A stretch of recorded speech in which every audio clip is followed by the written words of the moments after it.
time for Team Rollerblade. They've got a plan for the criterium race. That's coming up next.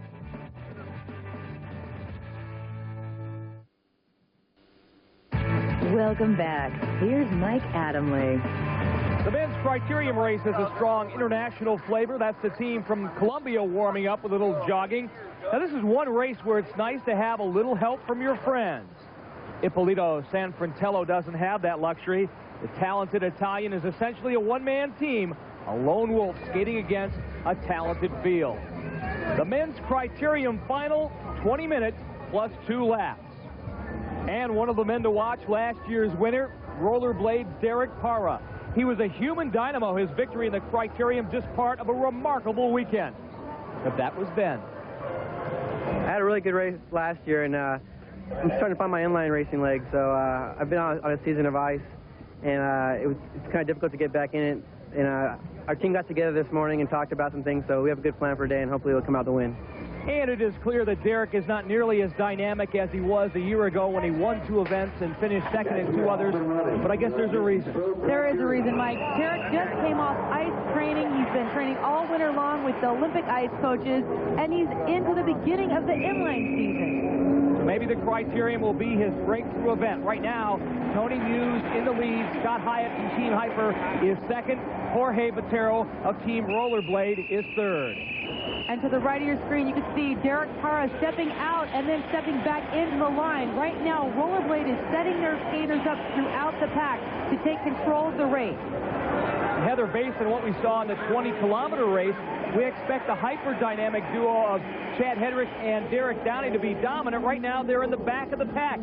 What are they thinking? Well, you know, that's what they did before, Mike. They sat in the back. They had Scott Hyatt up in the front slowing the pack down. And if you look now, Scott Hyatt on the left is slowing the pack down. And to your right, Chad Hedrick off the front. Hot on his tail, Jorge Botero. Skating for the Rollerblade Racing Team, a native Colombian, and the race results being fed back by a telephone to Programa Numero Uno on Medellin. That is Botero's hometown. That's right. Jorge is skating for Rollerblade against his fellow Colombian teammates. Here, they're not the same team. In third right now, Team Kryptonics, Jason Glass. Chad Hedrick looking back, trying to see what's going on in the chase pack. He doesn't want to lead Jorge around for this entire race and just let him rest behind him. He's going to let up a little bit, I think, and wait for the pack. Perhaps much like the 20K race when nobody was willing to press the issue, and he led for 10 laps in that 40-lap race. But we've got a break now. Back with more of the men's criterium after this. Here at Universal Studios, Florida, meet George Jetson. Hey, there's Fred Flintstone standing on bedrock, and the racers skating on asphalt in the men's criterium final. Nearly 8 minutes of this 20-minute 2-lap race have expired, and the leader, the little big man, Team Rollerblade Derek Parra. Immediately behind Derek Parra, we've got another Derek. That's Derek Downing from Team Hyper. And behind Derek Downing, Jonathan Webster, who was a Team Hyper skater last year. With these 3 up in the front, this could be a break that would get away if Jonathan Webster would work with Derek Downing. There's no chance of that, though. He and Derek Parra have Derek Downing in the green from Hyper sandwiched between them, and he's going nowhere. But maybe that's exactly where Derek wants to be, because look at the chase pack. His teammate, Chad Hedrick, has got the rest of the field bottled up. So here they come. And I'll tell you what, they are covered by Rollerblade 2. Jorge Botero is sitting right on Chad Hedrick. He's not getting away either. At this point, Rollerblade has got these guys covered. And in 6th place in the bright yellow top, the great Italian sprinter, Ippolito Sanfratello. Skating alone, essentially. No teammates out here. He's positioning himself very well, though. He's got both of the Hyper guys right in his line of sight. He's right behind the Rollerblade guys. No one's going to get away. As long as he's in the draft, he's using less energy than everyone else out there. All those other guys are going on brakes and chasing down brakes, and Ippolito is just sitting right behind them.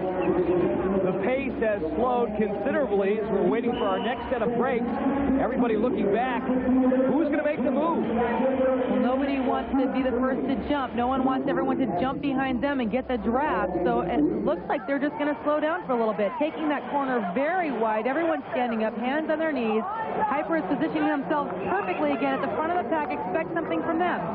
Expect something from Team Rollerblade. That's Casey Boudier coming up the inside. He now is taking the lead from Derek Downing. That was a classic Boudier move. Come from behind, blast past him, and get a gap, and that's exactly what he did. Casey, another skater with 1998 Winter Olympic aspirations. A skater who feels as comfortable on ice as well as asphalt. It looks like Casey didn't mean to make that one stick. He was just getting it set up for Keith Turner to come by. If Casey did win this race, it would be something of a surprise, since lately a lot of his energies have been directed towards the ice, and he's not the only one. At this stage of my career, I consider myself more of an ice skater than an inline skater. I don't think, inline skaters coming over to the ice is just a trend. I think people want to go to the Olympics, and I think at this day and age, inline skating is really not going to make the Olympics for a while. I think you'll see more inliners switching over to the ice because they saw Casey skate the Olympics and then they realized that they could go to the Olympics. My goals on the ice are to make the Olympic team, whether it be this year or in either 2002. My dream is the Olympics, and I will do anything to get there. I'll sacrifice anything. If it means stopping inline racing for a year or two or maybe 4, I'll do it. It's taken a lot of our elite skaters out from the inline skating and they're switching over to ice, and it's kind of hurting the inline racing. A lot of inline skaters want to stay inline skaters and only inline skaters. Then others see ice as another option. They see it as a chance to go to the Olympics. I think that's one of the biggest things. So I'd like to stick with the sport of inline skating and help it reach Olympic status. It's very difficult going from inline side. Being a powerful inline skater doesn't necessarily mean you're going to be a powerful ice skater. It looks similar when you look at the two sports, but they're completely different. The push is completely different. On the inlines, you sway with your body a lot, and you're being an ice skater, you got to be really, stiff and strong. I went out and tried it in Calgary this year. I thought I could do it. It was just totally different. I couldn't use the technique that I used on inline skates on the ice. Inline skating, the atmosphere is more friendly, like a family. If I'm having trouble sprinting, I can go up to someone and say, no, how do you sprint so fast? What do you do? And he'll tell me. Whereas ice skating is an Olympic sport, and if you give away secrets, you're giving up medals. The ice skaters that are already there are, getting beaten by these inliners. At first, they didn't approve. But now they actually say, oh, you're an inliner? Oh, that's cool. It's nice to see, the interaction of ice and inline skaters together. Ice skating is very good for inlining, and inlining good for ice skating. There are some ice skaters that don't believe in doing inlines because they say it messes up their technique. Well, the inliners, they go over there that don't even really have good technique are still prevailing. 3.5 minutes and 2 laps to go, and a changing of the guard. Chad Hedrick of Team Hyper, Italy's Ippolito Sanfratello, and Rollerblades Jorge Botero, 1, 2, and 3 will be back to wrap up the men's criterium when we return to Orlando.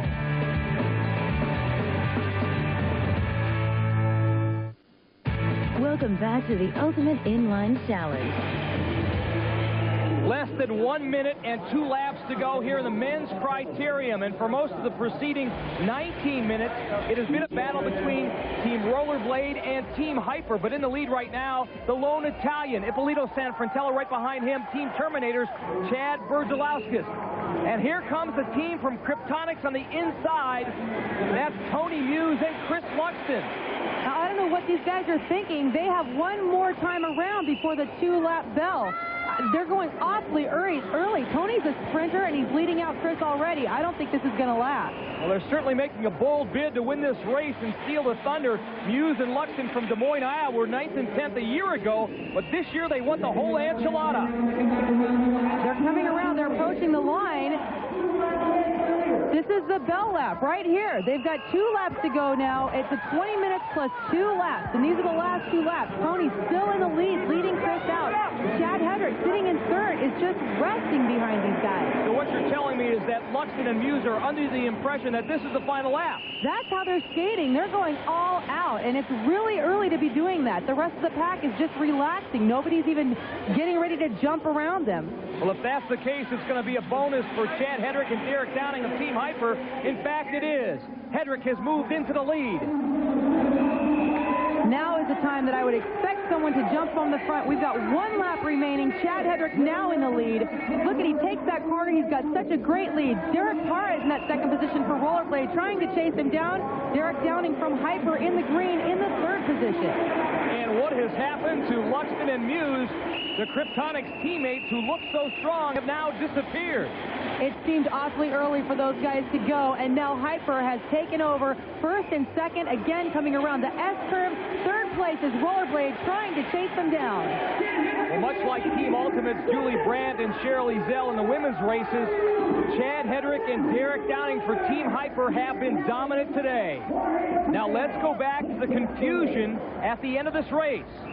That's Tony Muse that just pulled off to the left hand of the screen in the red. Chris Luxton in that second position in what seems to be the final sprint to him. But Hyper now moving to the lead. They've still got 1 lap to go. And what Chris and Tony are arguing, that course officials told them there were 2 laps to go when really there were 3. That explains why they went so early. Heather, if that's the case, it sounds like they have a legitimate beef. Yes, they do, Mike. As you can see right here, they're looking and yelling to the side. They think they only have 1 lap to go, and they can't understand why the announcer is saying 2.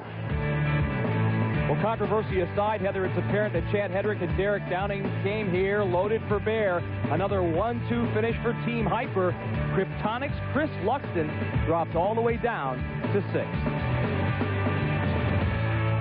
We saw a lot of movement at the beginning of the race. You had some great big gaps between yourselves and the rest of the pack. What were you thinking? We felt like we had an advantage. We had a team member, Rollerblade, and one of our team members, Derek, here off the front for a while, and we thought we had the advantage, so we thought we'd let it loose, and we pretty much knew that he would win the sprint at the end if it came down to it.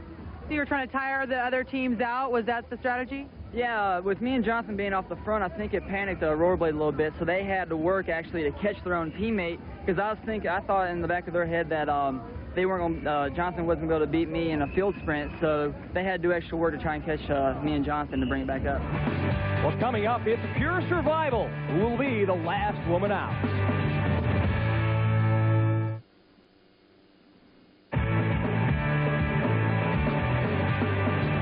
The race is called the Last Skater Out, an elimination event with the slowest fall by the wayside, not conducted all that often, but the racers all seem to like it. A look at some of the key competitors, and again, the dominant theme today has been Team Ultimate, Cheryl Ezell and Julie Brandt. Rollerblade's Jen Rodriguez is the defending champion, and this will be extremely tough for the judges because the field is so large. Mike, these judges are used to watching for the front wheel of the lead skate to cross the finish line, and that's to determine placement. In this race, it's different. It's the back wheel, the last wheel of the back skate, that determines who gets pulled off the course as the last woman out. Well, the racers get what is in essence a warm-up lap before they are given the green light. It is on lap 2 that the elimination process actually begins. So what's happening right now then, Heather? Right now the girls are jockeying for position, trying to determine where they're going to position themselves in order to come across the line without being that last person out. Some racers prefer to skate towards the front of the pack. You don't have to race each time for trying to pick people off. Other racers like to sit in the back of the pack and pick people off one by one. It's a little more energy consuming, but some racers like to do that. Well, they're heading for the start line.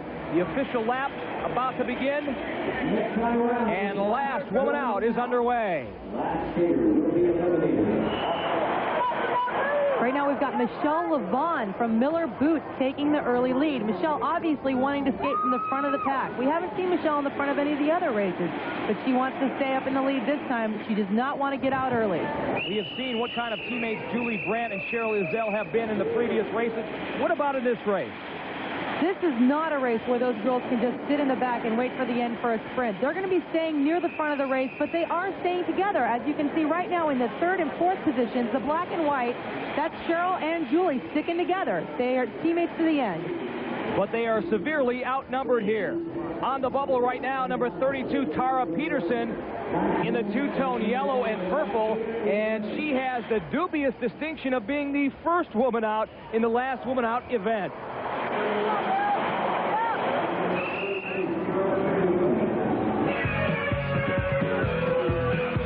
This Ultimate Inline Challenge tip is presented by Rollerblade. Hi, my name is Derek Parr with the Rollerblade Racing Team. I'm here to talk to you about some inline skating tactics. The first is drafting. Like cycling, drafting plays a big part for us racers to recuperate in a pack and get ready for the final sprint. And the second point is positioning. Most skaters skate upright without bending their knees, where inline racers like to get down in a low aerodynamic position for maximum speed and power.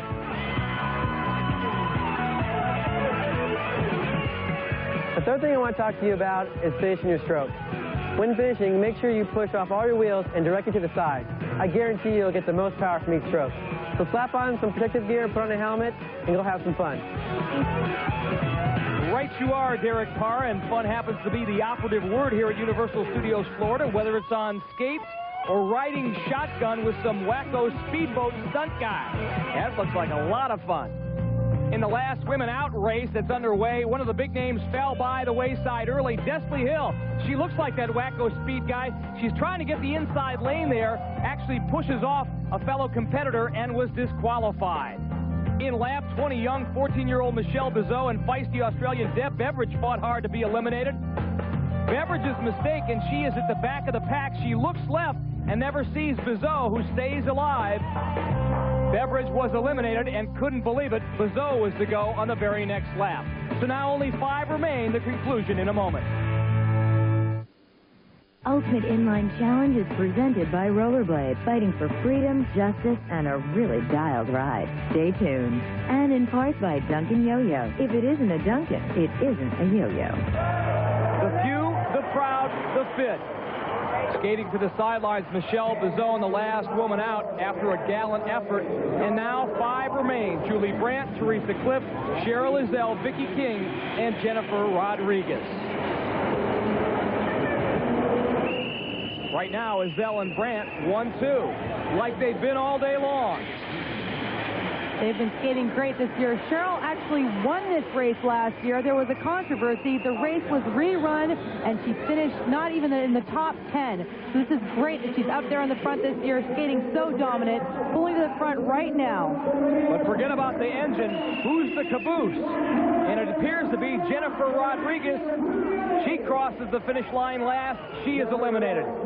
Now 4 skaters left. Jennifer Rodriguez was last year's winner. She's skating around to the outside, being pulled off the track. Once again, ultimate first and second. Skating in the lead. Cheryl Izell chewing on her helmet strap. She does that quite often in races. There's the former defending champ, Jen Rodriguez, skating towards the sidelines. Here comes Teresa Cliff from Rollerblade, trying to get by Vicki King. She has so far. Can't she hang on here? Teresa just made a smart move. She jumped right in front of those girls on the corner, but it looks like Cheryl's not going to let her in front. Teresa making a big mistake, looking left, did not see Vicki King to her right, and now she bites the dust. This last group of 4, now down to 3. All of these girls have been on the U.S. team before. They've skated against each other. They've skated with each other. They know what's going on. Teresa Cliff, once again, had just come off knee surgery and has been going through therapy. Couldn't make it for the final sprint. It's a sprint for these girls coming around this time. So only Vicki King stands in the way of another 1-2 finish for Team Ultimate. Here they come. Julie Brandt, Cheryl Izell. Can Vicki King break their stranglehold on first and second?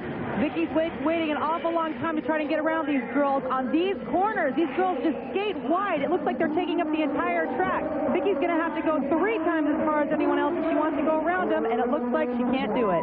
She finally succumbs to the pressure that Brandt and Izell have put on their fellow skaters all day long. Another 1-2 finish for Team Ultimate. Vicki did great. She's there in the 3rd place, red, white, and blue, just coming off the ice, and she still finished 3rd. Cheryl and Julie, the best of friends now. I was talking to Cheryl's mom the other night. She said they were a little worried how they would get along. They were each other's greatest competition, but now they travel together. They converse during races. They have a great time. But now the important question, are they magnanimous enough to allow the other one to win? I mean, who wins this thing? Do they flip a coin? Well, I'll tell you, Julie won the sprints early on. I wouldn't be surprised if Cheryl went for the win here, and it's not hard to hand a win over to somebody that you respect and admire. And these girls have a mutual admiration and respect for each other. This is essentially the equivalent of a victory lap. Cheryl Izell gets the victory. Julie Brandt second. No gray area today. Their performances as black and white as their ultimate uniforms. Julie, Cheryl, you rule. Me and Julie wanted to make it down to the last two skaters, and we made it to that. So the last two laps, we kind of just coasted around, and she led me out, and I won the race because that was the plan for me to win the race. So it worked out really well. A pair of 18-year-olds, Julie Brandt and Cheryl Ezell, put their stamp of excellence on the Ultimate Inline Challenge. But their arms weren't the only ones raised in victory. On the men's side, Hyper's Chad Hedrick and Derek Downing were just as dominant, just as good, just as exciting to watch. For Heather Lacayo, I'm Mike Adamley. So long from Universal Studios, Florida.